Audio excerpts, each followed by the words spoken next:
Everybody, woo!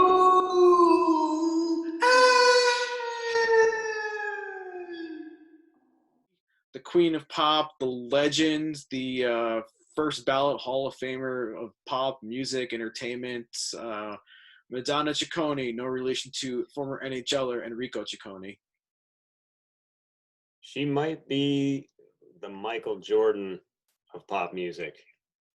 She was a drummer in a punk band called the Breakfast Club and other shenanigans, and eventually she would make her way and meet people and become a pop singer. And somebody would just say, out of left field, Madonna, what's the first image that would pop in your head of her? I mean, there's so many images that could pop into your head. But gun to my head, I don't know why. You just, as you were asking that, I thought Lucky Star. Okay, great. That's a great track. How about for you? Probably like the Papa Don't Preach, like the short hair, mid to late 80s Madonna. That's like the first image I associate her with. Her and Michael Jackson were synonymous with MTV. They were probably the two biggest stars of MTV consistently throughout the 80s. She's right up there with David Bowie in terms of image and style. She's had so many throughout the years. She clearly makes a point to have a different look and a different feel for every album is like a different era for her, I think. She's more than just a musician. She's like a cultural icon. She did Evita. So it was a couple of years she was getting ready to do a new album, and she was working with Babyface again. And she just wasn't satisfied with the results. The track she was working on for her follow-up, which would become Ray of Light, it was sounding too much like Take a Bow. It's like, well, dude, what do you expect? You're working with Babyface. Like the guy, you know, you're not going to have like a metal album by Babyface. Although it'd be hilarious if Babyface did produce metal. The head of Maverick Records, the president, he recommended an English musician named William Orbit, who was more electronic, experimental. Square Pusher, Polar Ice Caps, Aphex Twin, Freezing, Fatboy Slim, Cold Cool, Basement Jaxx, Getting More Mild, Groove Armada, Warmer, William Orbit, Feeling Hot, Hot, Hot, Feeling Hot, Hot, Hot. That's right. William Orbit is the man that stroked Madonna's electronic techno vibe to the T. And so he was chosen. He was the chosen one, the chosen electronic techno man to lead Madonna into the ray of light. Yeah, so we've done a bunch of POW, Rock'em Sock'em albums so far in our episodes. So for this one, bring it down a little bit of a notch. This album is kind of finally like the Kool-Aid Man, the techno electronic Kool-Aid Man bursting through the wall of mainstream. Wow, like techno music and electronic music is here, and it's going to be here to stay in pop music. Drown World Substitute of Love is the first track. I don't know how you feel about album openers, but I like my album openers to mostly be very like aggressive and up-tempo, and this did the opposite. I think unless you're Jeff Buckley, that the whole slow thing just doesn't work most. Like I don't want to hear ballads to open it up, and I don't know, man. Like this opening track, it was fine, but sounds like the fucking Ice Capades, man. I just didn't dig it. Some of this album does sound like the Ice Capades. I will give it to you there. Yeah, I agree with you. As far as intro songs go, I would like something that packs more of a punch. This does go in line with the rest of the album, though. This album is a pretty introspective album overall. She talks about substitute for love. It sounds like she was going through a lot of introspection on pain. Some of it's very cold, this album, and some of it isn't. Some of it's very heartfelt, but this song is a little bit colder. Well, I don't know what the hell she's talking about with Swim. Maybe you could give me some introspection, but I think it has a nice groove and the guitar works to it that Orbit was doing on here. And after the low energy intro, it's kind of a nice, it's a momentum builder. It's like you've done your stretching, now you're going to run your marathon. I don't know what she's talking about lyrically. There's good lyrical melody in this song, but I don't know what carrying a train to the ocean floor means. The vocal melody is cool, where she's doing that hum thing that she started doing in secret. So that kind of became a 90s and it's a contemporary Madonna trademark, where she added that humming kind of percussive thing she does, how she approaches tracks vocally, and that's cool. I didn't understand all the lyrics either. I think these lyrics kind of left us both befuddled. At this point, she's like a pop star, and I don't want to say an ambassador, but she's a cultural icon by 1998. And so maybe she felt the weight of the world on her shoulders, or her fans, or her entourage, or something. And maybe that's what she meant by training you. Like, she has all these people that she has to either take care of, or she's trying to help out and make sure that they don't fall off course. Most people will remember this track. It's a pretty standout track from that time period, but from her career as well. And it's kind of an anomaly on this album, despite it was such a giant hit. But it's kind of an anomaly. The beats per minute on this have to be way more than the rest of the tracks on the album. And it certainly is indicative of that time, as it just has that ecstasy element that rave culture is. This song is rave culture to the T, the sound of it. It's just a very busy song, and some of the lines that really stood out are, I feel like I just got home. She says that a lot. That seems like the most important line in the album. And again, that speaks to finding oneself, and kind of the theme of the album for her. It's funny you said busy. I found it kind of like minimalist in terms of techno, and maybe it is because I've listened to Aphex Twin and even though Skrillex is more dubstep. Minimalist? I'm sorry, I gotta cut you off there. There's like traffic things going on in here, man. It's like the middle of Times Square. Oh, to me, it's just basically like the song, like not just the video. Obviously, the video was too, but the song is too. I don't remember the video. By this point, I think I cut off. I was kind of done with MTV. I don't know how much I actually like it, because it's just, there is so much going on. But you know, I got to admit that it's definitely a standout track. It's definitely one of her signature songs. This just doesn't feel like a Madonna track to me. It's just like generic 90s Calder wants its track back. It wasn't very memorable, or maybe for the wrong reasons. It sounds like Elastica or like the Sneaker Pimps or something like that, or something Liz Phair was trying to do later in her career. It had like a very generic distorted guitar to it. Look, I'd rather an artist try something like this, go for a complete change up stylistically and mood wise, and fail miserably and fall on their face, and doing the same thing 12 times on a particular release, or doing it 12 times for 20 to 30 years. And it's not a shot at anybody. There are some groups who are great with that, but it's always fun when artists try to put on a different shirt or jacket or whatever you will and go outside their comfort zone. It just didn't really work here, unfortunately. Yeah, it's a really good point. Trying different things and falling flat on your face is sometimes okay. It's actually better than just doing the same old shtick. I totally agree with you on that. Also agree with you literally at the same line in here in my notes about generic, lazy 90s beat. And it's just not a good song, really. Sounds like the soundtrack of the limited women's department store back in the day. Oh shit! You know? Wow, that's taking me back. I don't know much like Skin. I have nothing to say about the track other than this starts to fall where the album. There are a couple of tracks where the album just like, I'm like, all right, whatever, it's fine, it's cool, but I don't really. It's background music to me. It was just like a hodgepodge of music at times. Like it's just like a pot of gumbo. They'll just throw all these different electronic elements into this song, so it's just not a great track. Kiss Me, I'm Dying, Put Your Hand on My Skin.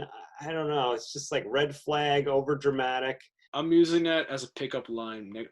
Once fucking COVID is over, man, just please remind me, and you could film this and we could put it on the YouTube channel We'll go to a random ass bar, someplace. I don't even care what bar it is. But I'm just gonna use that pickup line on some girl, and I want to see what happens. I want everybody to see what happens. Shout out to Madonna for a future shiner.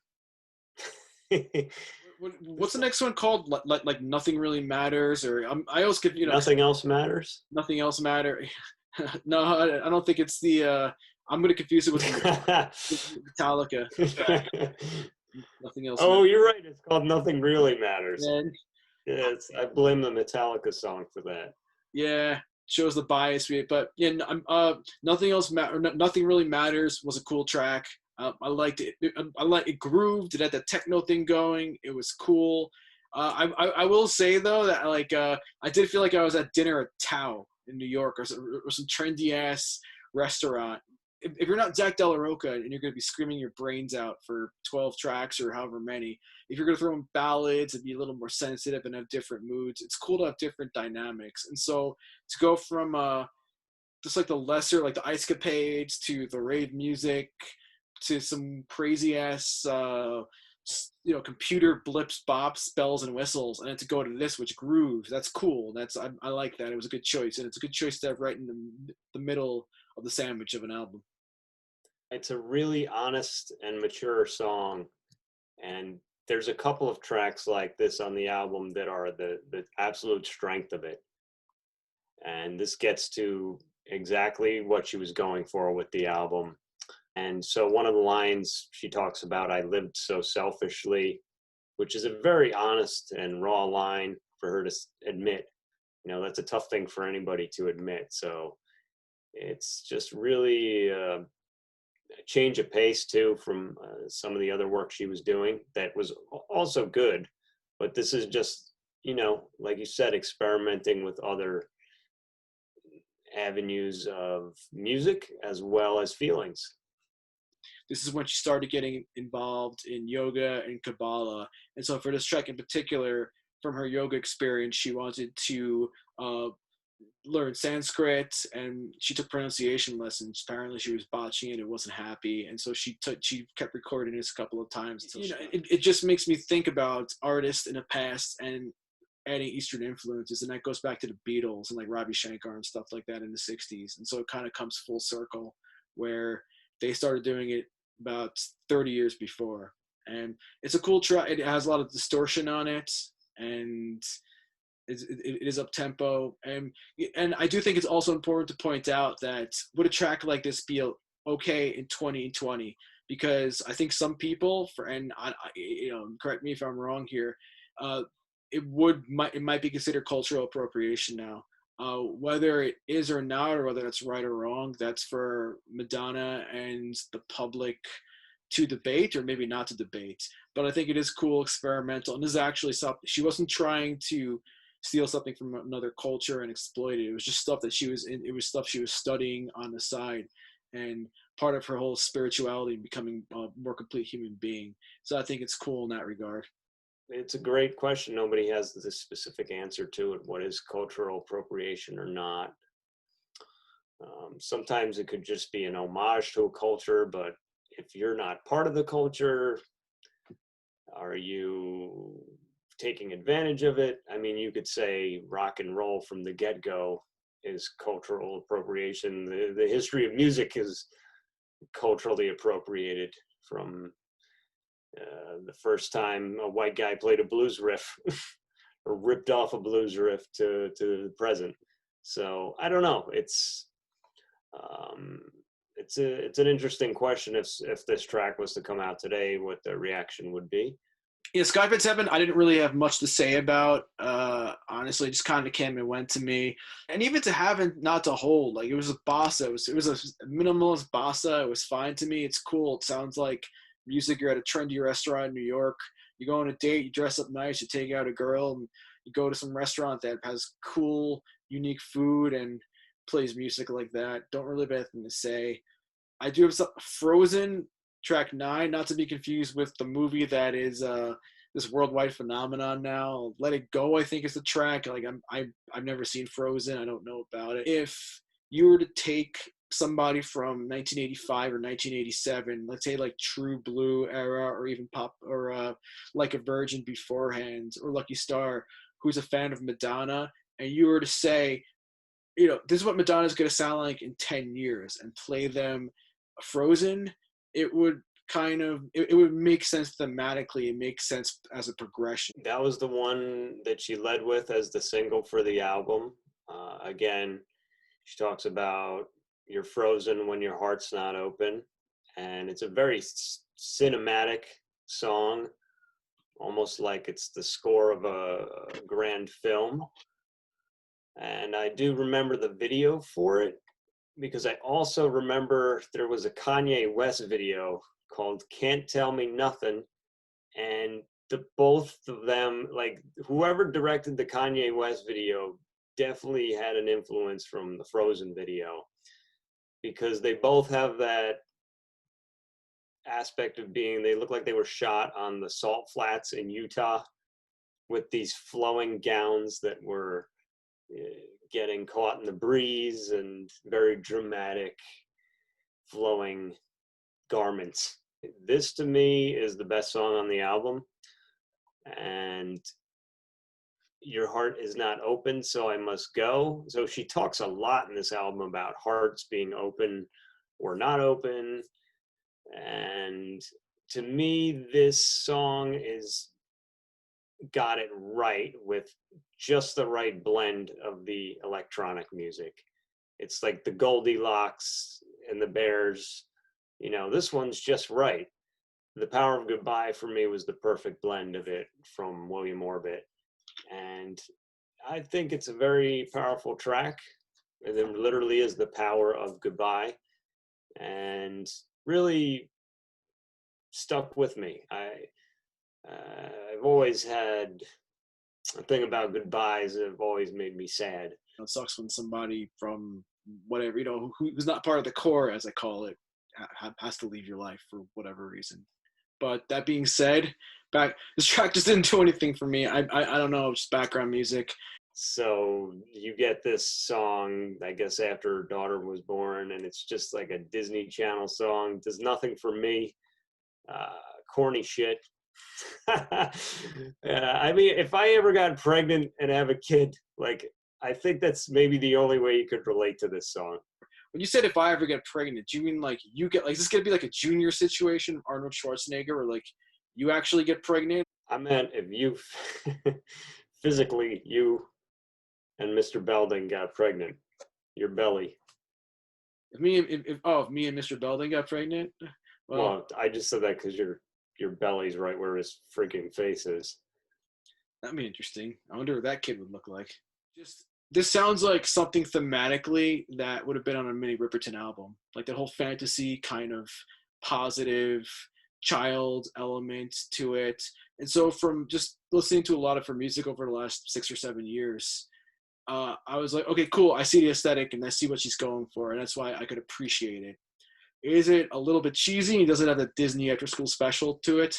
Yes, it does. But has Minnie Riperton helped me to appreciate a track, a chance that Madonna took on this? Yes. Overall, there are a lot of super generic 90s beats that probably in the hands of a lesser artist would have just been like a trash album. But Madonna elevated those particular tracks. Not all of them. She wasn't able to salvage all the tracks, but there's certain ones where she stepped in and made them like a palatable track. And she just elevated the project. Like you said, trying new things is very difficult for any artist. But for her, it's kind of her MO. She tries new things all the time. And I really appreciate that. I think it speaks to her longevity. And this was, again, an important album for electronic and techno music to be that Kool-Aid man busting through the mainstream wall. And you're reminded that despite its faults, it's Madonna's voice and presence that's really something special. And you can see that she's always had that it factor, that she's able to carry a couple of those tracks. Also, the album, despite it being potentially like a cold album, since it is almost all electronic, it's weird because it actually has these very tender and human moments. And those tracks, especially for me, The Power of Goodbye, Nothing Else Matters, and Frozen, those ones are the ones that really stood out to me, that they have these tender human moments, and they speak to her new honesty with herself, and it really comes through. Like a Virgin and True Blue, and then probably Ray of Light would be number 3. And yeah, it did. Despite what Eminem said and taking that shot at Moby, nobody at this time, people did listen to techno. People will forever listen to techno. And Ray of Light is a career-defining moment for her. Like the song, there are a couple of tracks on here that are very memorable, and it has its place in American history in terms of just 1998 and also overall.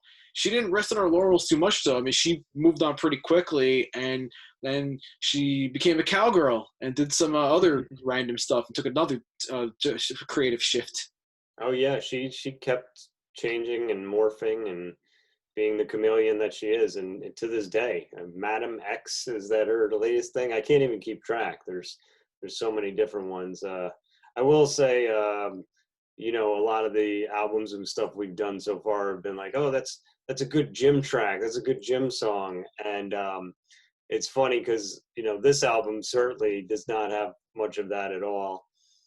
But there are certain Madonna songs where they can be, though. So like I remember I just had this string of Madonna hits like on my headphones at the gym one day, and I was like, I just started chuckling to myself as I was in the weight room thinking about, because you could sometimes hear like someone else's what they're playing because their headphones are so loud, and most of it's just, you know, metal or, you know, hard rap, and I'm like sitting there chuckling to myself because it's just like I'm listening to like 4 straight Madonna songs that just happen to be. And I'm like, oh my God, imagine if people got a load of what I was listening to, like the people in here, you know, they'd immediately be calling me out. But hey, man, she makes some great music. And I'm curious, what is your favorite Madonna song? Of all time? Yeah, Oh my goodness. one favorite Madonna song. I'll give you mine. That's putting me on a spot because I'll tell you mine. I'll tell you mine. yeah. And it's actually more of a newer one, newer compared to like, you know, Lucky Star, for instance. I would say Hung Up. It was this dance track she did actually as a very significant ABBA sample. And it's just like that song comes on and I'm just like, boom, all right, there we go. We got to get our boom in for the episode, our John Madden boom. So what's your favorite Madonna track of all time? Method Mike. Probably, I'd say Who's That Girl? Na na na na na na na na. Who's that girl? There was a very certain like production or feel to it, and that track had that like that whole '80s thing to it, like even like the bridge part to it, and the whole funky bass, and like the Who's That Girl? One thing I wanted to talk about was around the neighborhood, these 2020 graduates, they didn't get to do a proper graduation. And I guess one way to celebrate them, their families have been putting gigantic photos of them out in their lawn. And to me, I'm like, this is a little bit too much information, right? It's kind of like the menu, if you will, for the creeps that walk around. I mean, not that there's a ton of creeps, but you know, I feel like there was a lot more creeps back in like the late 70s, early 80s. It was a rash of serial killers back then. So around that time would have certainly been a bad time to be having pictures of your kid out in the lawn. What do you think about that, Method Mike? It is getting a little bit ridiculous, I'd say, because like, okay, not only is it that, but they're leaving their whole names out, and it's Right. like, Yeah, it's like you may yeah, as well have like the social out there. yeah, social blood type. Just it's too much information. It's especially in an era when it's very everybody's so worried about just perverts and stalking and things like that. They're with the internet. I wouldn't feel comfortable. Everybody's worried about perverts. That sounds like the name of your album. It makes me think of years ago when we came up with a track with our friend. Got a van with no windows. Got a van with no windows. Got a van with no windows. So in this uncertainty, you want to celebrate. You want to make your kids feel good, and having a picture out. All right, that to me is a little bit too much. But on top of that, having a picture out, having their full name, that's just way too much, man. You don't want that info floating around. I got something to say. Thank you. Good night.